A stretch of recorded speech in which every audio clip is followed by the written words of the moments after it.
Pero alam mo, Kati, nagulat ako doon sa totoo lang. Talaga ngayon lang ako nakakita ng ganyan syndicated activities. Oo. Na pera, mali-maleta, binibigay sa mga politiko, sa mga nahalal ng bayan.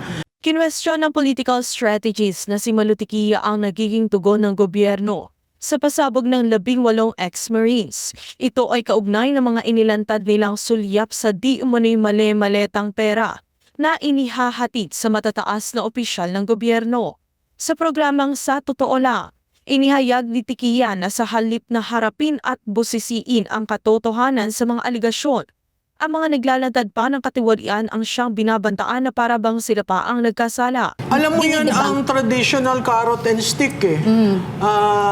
Yung carrot nila, bibigyan ka ng pondo, bibigyan ka ng promotion, protektado ang pamilya mo.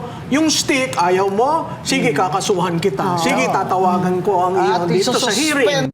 Binigyang diin pa ni Tikian ang ganitong sistema ng carrot and stick ay tanda ng isang gobyernong pinatatakbo ng sindikato. Dahil sa tindi umano ng panunupil, nahihirapang lumabas ang mga saksi.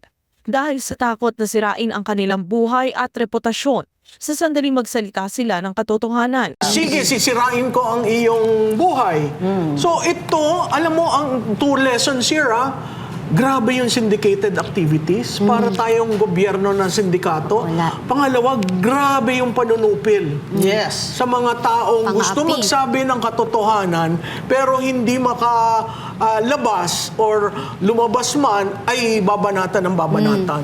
Matatandaang kamakailan ay naglabas sa mga affidavit ang grupo ng mga ex-Marines kung saan idinadawit ang ilang pinakamataas na pinuno ng bansa sa di umani direktang kickback mula sa budget ng iba't ibang ahensya ng pamahalaan. Para sa Diyos at Pilipinas kong mahal, kay Villan S. News.